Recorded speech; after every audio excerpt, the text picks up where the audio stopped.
Hi everybody, we're coming to the close of the show. You know how we finish up. We finish up Relationship Wednesdays with Ask Pastor Chris. It's been amazing with Mandate and Retake and Crystal Okusa. And now we wind it up. This is usually the icing on the cake when we get the questions and we go out to the colleges. We get students asking questions, young people. We could come to your school, your college, your institution, your youth group, your church group. We could come anywhere. Just write us an email. lifeandstyle@standardmedia.co.ke. Life and Style. The and is a symbol. Life and Style @standardmedia.co.ke. 22840 is our text message number. Again, the conversation continues on Twitter and on Facebook, on Instagram. The hashtag is KTN Life and Style. Feel free to post your questions and even your thoughts, your answers, whatever you want to say about the conversation that we will have today. I am back to the Multimedia University. We are right here on Bagathi Road and the students are ready to take us on. Ask Pastor Chris. Is everybody all right? Okay, so I'm going to go straight into the questions today. There is this young lady over here. Let's hear your question. My name is Daisy Ator. I'm a blogger, a lifestyle blogger, and I majorly write about relationships. Great. I would like to ask your advice on people who are in a relationship where there are no strings attached. What advice can you give to them? Thank you. What do you mean by there are no strings attached? You're just there. You're just there. Yeah. So, you know, generally relationships have got to be defined. Generally, they've got to be defined. That protects both people from either crossing boundaries or being used or feeling abused in a relationship. When there is the definition of a relationship, it also helps manage expectations, because then the two people get to know what they expect from each other. So even when you say that there is no string attached, it is something, no strings attached is something that has been defined. That might mean that we don't have expectations of each other. But the human being, the way he is or she is wired, it's difficult to get close to somebody and have absolutely no expectations. It's very difficult.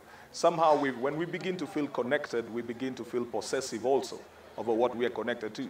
And you'll find that, you know, like if you lost your phone right now, regardless of how cheap it was, you got to feel something about it because there's a connection that came with you staying with it. And so you feel a bit protective over that phone. So it's a very difficult place because you will find that most of the time, either people will begin to hide their feelings, their true feelings, because they're not supposed to expect anything, which may not work well for them in the future. Or they just need to say, look, we are friends. We are not in a relationship. I think that's the best that they should do. Just say, we are friends. We're not in a relationship. So that if any one of them will find somebody who's interested in dating them, they should be able to do that. But to try and create a relationship and then keep it at a place of no strings attached, one person may say yes, but it's going to be very difficult when it comes to execution of the same. My question is, why is it sometimes that knowledge doesn't match experience?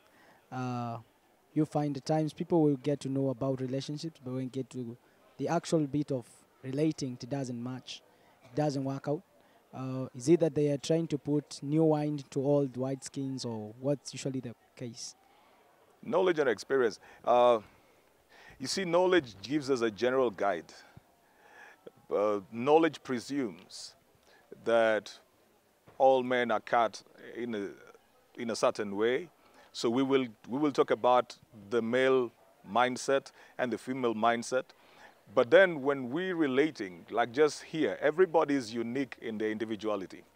So as much as there is the general knowledge of how probably men would behave, not all men behave that way. It depends on how they were raised, what they've been exposed to, what their fears are, what their goals and their passions are.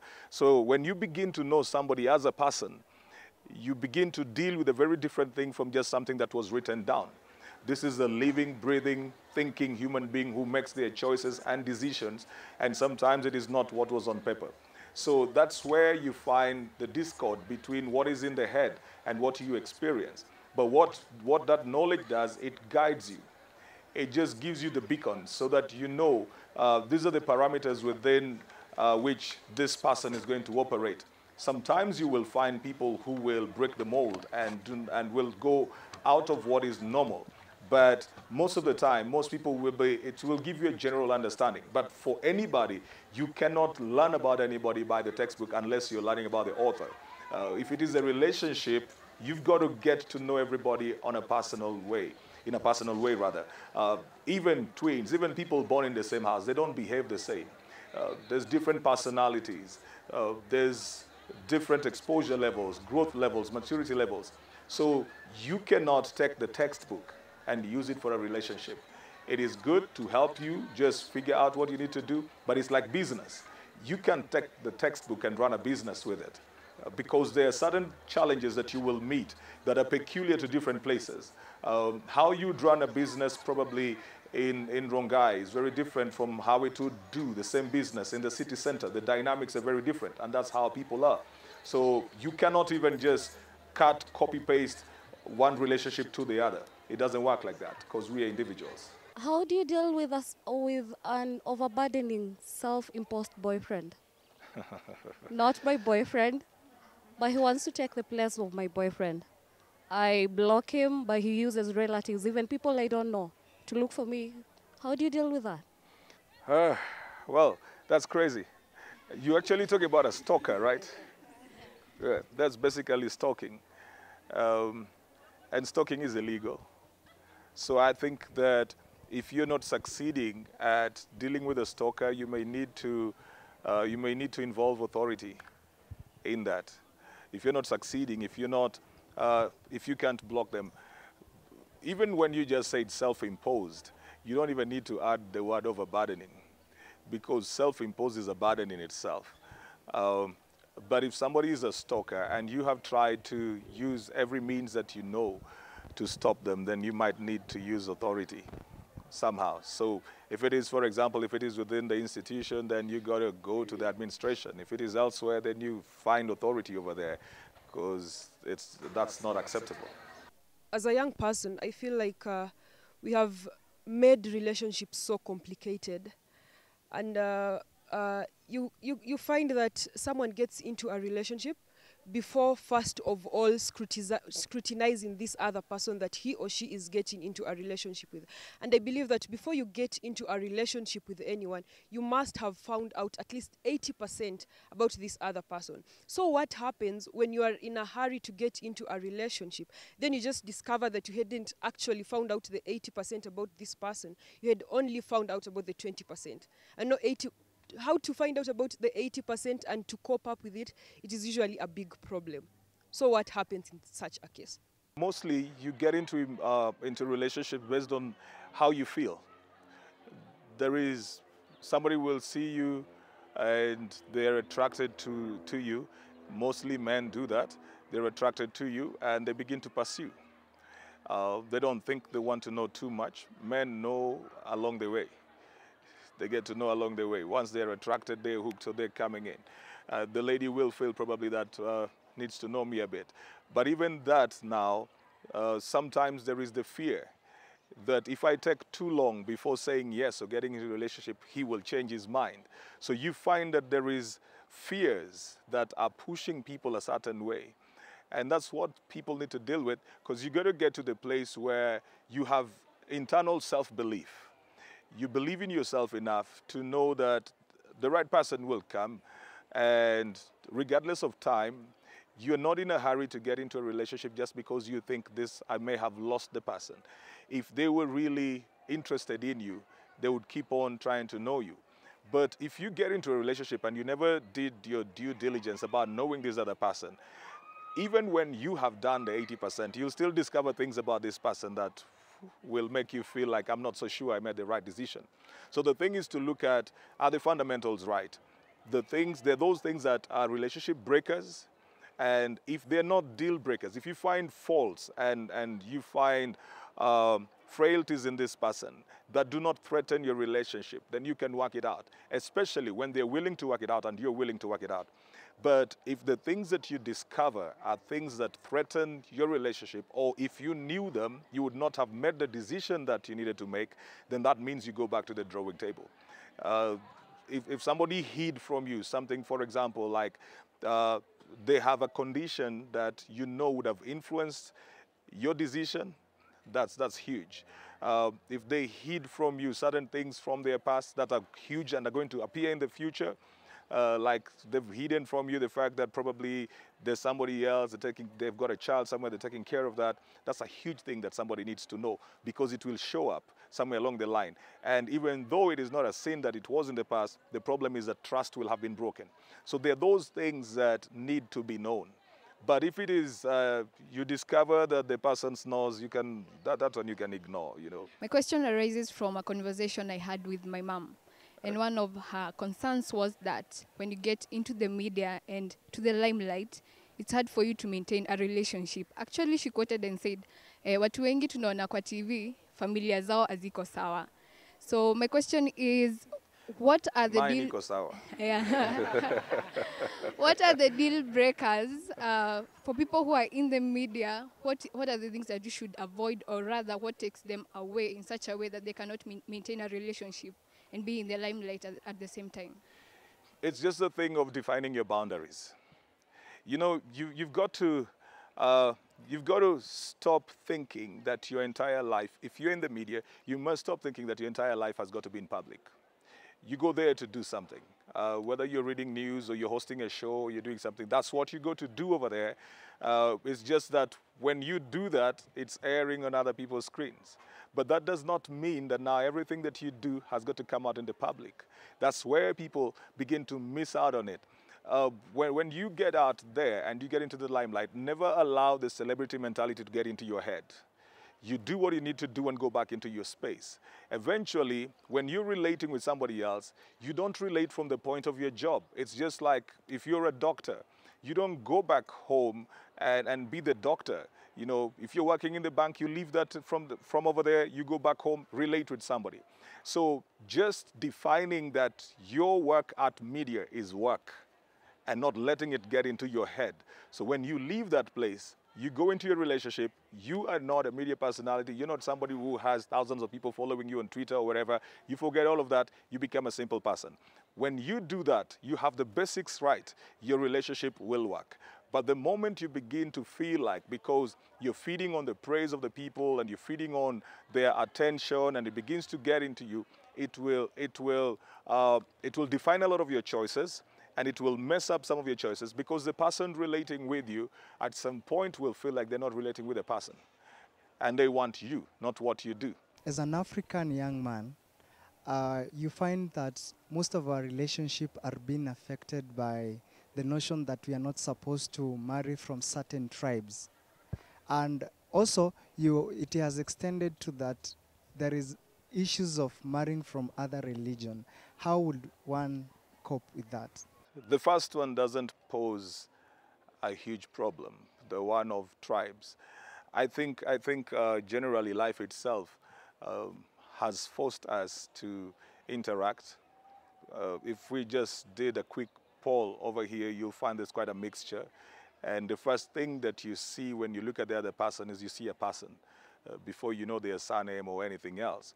So to a great degree that is broken. Of course, there are places where those are still being held as stereotypes that we don't marry from this kind of place or tribe and that. But then we've got to keep on changing that. That is never a valid reason not to marry somebody. That's never a valid reason at all, where they come from. Because when two people get into a relationship, they begin to define their culture. So if both of you have agreement towards where you want to go, then that's all right. The tribe factor is never an issue unless you are stereotyping, and that would be a very unfair thing to do to somebody. I don't think that's a basis for not marrying anybody. When it comes to religion, though, the difference is, and I've said this several times, the difference is that religion forms the core of our beliefs. There are things we believe because we are either Christian or Muslim or Hindu or Buddhist or whatever. There are certain things that we believe. In fact, we are defined by our body of beliefs. If those beliefs do not agree, it's just as simple as if your core beliefs, you might even be in the same religion, but if your core beliefs about certain things don't agree, your compatibility is going to be very low. And that is where the challenge is. The challenge is in your core beliefs. because those are what define your choices, and those are what define your values, and those are what define your decisions. So you will be struggling at the point of making decisions because the two of you need to agree on certain decisions. But when it puts one religion to the other or one core belief against the other, it's going to be very difficult. Either both are going to have to compromise, or one is going to submit to a certain ideology or a certain thought. That is where the challenge is going to be. I'm Evanson. I'm a fashion stylist and soon to open a blog. About Great. fashion, you are mostly associated with beautiful models. So when these photos, you have to post them on social media. So what about, will it keep the relationship healthy? Well, let me start by saying again, every relationship is defined by its purpose, and then boundaries are drawn. If it is a work relationship, like I am a pastor, I am a mentor, I train people in leadership, all kinds of stuff. So I relate with all kinds of people, including a lot of ladies too. But then I've got to draw the line between that, what I do, and then who I am. If you make the person that you're relating with understand that your relationship is professional, that's what you do to earn your money, that's where your gift and your skill is, they don't have any reason to fight you. Part of doing that then would be allow them into that space. If you are relating with a lady and every time she comes into a space where you are with ladies, they keep quiet, she will begin to think, so what is it that you are talking about? Or if they get uncomfortable because she's in the space, then they will begin to think, she'll begin to think there is something that you're hiding. So it's just having to define your boundaries, having to define relationships, having to define what kind of time can they have with you, how much space do they have with you, how much attention. When you are in your space with the person you're relating with, then they've got to respect that now you are elsewhere, you're not going to take up either their calls or you will not spend too much time talking to them or doing that kind of stuff. But even when you're posting the pictures with models, it's important then that they do know that there is somebody in your life. With that, you will not have the issue of being mistrusted or not trusted. I've heard from people who are in relationship that many times they complain that he hasn't not communicated or she hasn't not communicated. I think this is a chance that I will ask from you, a specialist, so that I can get some answers. Is he busy or she busy, or has he got someone who keeps him busy or her? Yeah. Silence can mean anything in a relationship. Silence can mean anything. It could be that somebody is going through something and that's their comfortable place. We deal with difficult times and things in different ways. Some people, when they have something difficult they're dealing with, they go quiet. It may not even be in the relationship. It may be something from home. It may be a text message came or a call came in or something else is happening elsewhere in their lives, family or career-wise, and then they go into silence. So you got to know whether it is the personality of that person to go into silence when they're dealing with some things, and it may not have anything to do with the person they're relating with. Sometimes silence means that somebody is disinterested. And with that, you will tell that when you keep on trying to reach out to them and you see that how they used to treat you, they would treat you better before, and then now suddenly it seems like you're a bother. That one is very different from the one where you feel somebody's going through something. You'll just feel like you're a bother. That means that they want their space, and sometimes their space means they're on their way out. It's very difficult, though, to decode what silence means, because to different people it means different things. At some point, you got to allow the space, yes, but at some point the conversation must be held on whether the person is still interested in the relationship or not. Yes, it could also mean that somebody has gotten into the space, so somebody is occupied. But again, as I was saying, you cannot be in a relationship and somebody is quiet for a very long time because that leaves one person uncertain of what the future holds. They don't know whether they're in the relationship or not. They don't know whether there is interest or not. So it's important then to have a conversation about it and either bring closure or pick up the pieces from wherever they need to be picked up. Some people also, when they don't know how to bring up issues, they may be offended. or they're upset and they don't know how to bring that up, so they go quiet. They get upset and then they go quiet, so they don't want to tell you that they did not like that when they saw you talking to somebody for a while, and so they won't ask you about that. They will not point it out because they don't want to look like they're insecure, but they're upset at the same time. Then they get quiet, and so they are upset for a while and get quiet. You need to really learn the body language of the person you relate with. You need to learn that so that you know whether they are insecure, they are upset, they are going through something, they are disinterested, they are distracted. You need to find out that. That's part of what you do in your courtship. I'm Linda Mnala. I'd like to ask if two people who have different personalities make a relationship work. Like, let's say I love attention, like social media attention and all that, but then my boyfriend does not like it. He's like, I don't know, he does not support that. So will it work now that we have different personalities?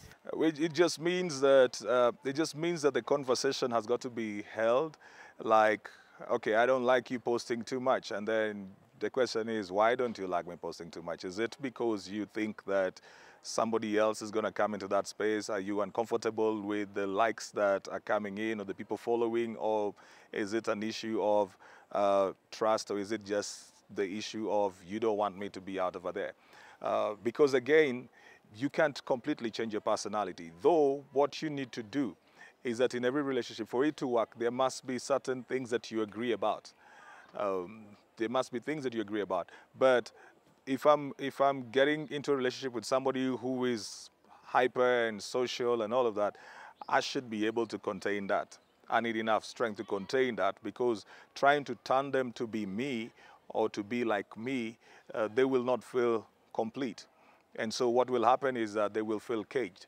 The thing is that you may need to, you tone down a bit, but then you bring him on into social media, post his photos.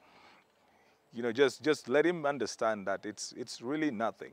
You've got your relationship, but this is just what you love to do. And for him to understand that you're not trying to put him down in any way, maybe then you should be careful about when people post their comments, what you say after they post their comments. Don't look like you're really feeding on the attention that comes over there, because that might be what is scaring the guy.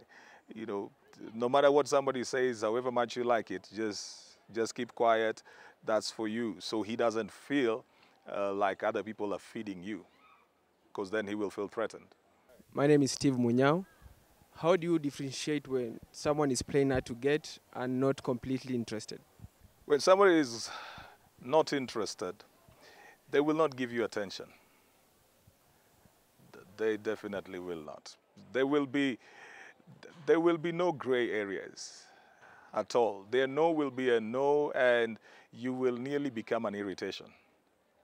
You know, when you show up, when you come in, when you call and all of that, you'll nearly become an irritation. So they're completely not interested. So they will have told you respectfully and firmly from the beginning, and then somewhere along the line, if you insist, you see that they begin to react. But when somebody is playing hard to get, they say no, but it's like they left the door open, they didn't lock it. So they leave it to see whether you'll try to open it. You know, so if you stay away, like for 3 days you're not talking to them, you'll see a text. Hi, I was just checking out on you. But on the other side, they're saying they want nothing to do with you. So they don't want to lose you, but they want you to pursue them. So every time you feel like you're getting tired of the pursuit, you'll see them show up somehow. They'll either come in to say hi, send a text, do a call, or place themselves within your vicinity or something, because they don't want you to lose interest. That's somebody who wants you to keep pursuing. Again, I've got to say that, you know, you can't keep somebody pursuing you for too long. Men don't have that kind of a thing, you know. They need to know whether they're gonna, whether they'll catch the hunt. They don't have that, or rather, generally, they don't have that. So he'll pursue if he thinks he's going to get the animal. If he's not going to get the animal, he's not pursuing. And I use the word animal in quotes, you know, thinking of the man as a hunter, not to demean the ladies, but thinking of him as a hunter. He will not go out hunting if he thinks that he will not catch. So if you run too hard, he'll give up. Even if you were the big antelope, he will give up and catch a rabbit, you know, because that's what's available. All right. Oh, hi. Hi. How do you build up on trust and how do you avoid being insecure when you should not be? Trust is built on openness, uh, communication. Communication is key in building trust because I will not know things that you don't share with me. So it's important for people to communicate. Keep the communications lines open, even when it seems like what you're saying is not important. Talk about your day, talk about the little things that happen, just talk about life generally. Let the other person know that you're not afraid to be known. And the same from the other side. Do not be suspicious unless there is a reason to suspect that something is being done or something is happening. Don't just have it in your head. Don't walk with philosophies that people bring out and say, you know, all men are like this or all women are like this. If you see them behave like this, then this is what is happening. Treat everybody as an individual until make them be innocent till they are found guilty, not the other way around. So don't always look out for what is wrong, what somebody has said wrong. Don't try to interpret their actions according to a negative mindset that you probably have. Give people space to be them. If they make a mistake, point it out, deal with it. Don't act up. When you act up, people normally go back into the cave. And especially like for men, they go back into the cave. They don't come out when they don't feel it's safe. So they will not let you know much more. So it's important just to keep it open. And when people have that sense of openness, they will feel a sense of safety. Then they will talk a little bit more. So trust is built because there is nothing to hide. Well, that has been all the time that I've got for today, and I thank God for the opportunity to answer the questions for the students, the questions that the students have asked me today. I know that their questions also did represent your questions back at home, so keep the conversation going on Twitter and on Facebook, on Instagram. The hashtag is KTN Life and Style. Remember to follow us on our social media platforms at KTN Life_Style for both Instagram and Twitter, and KTN Life and Style for Facebook. 22840 is the text message number. You could write us if you want us to have Ask Pastor Chris at your college, your institution, your church group, your neighborhood, your youth group. You could write us an email, lifeandstyle@sandamedia.co.ke. The and is a symbol, lifeandstyle@sandamedia.co.ke. Also, you could follow me on at CJ Atemo for both Twitter and Instagram.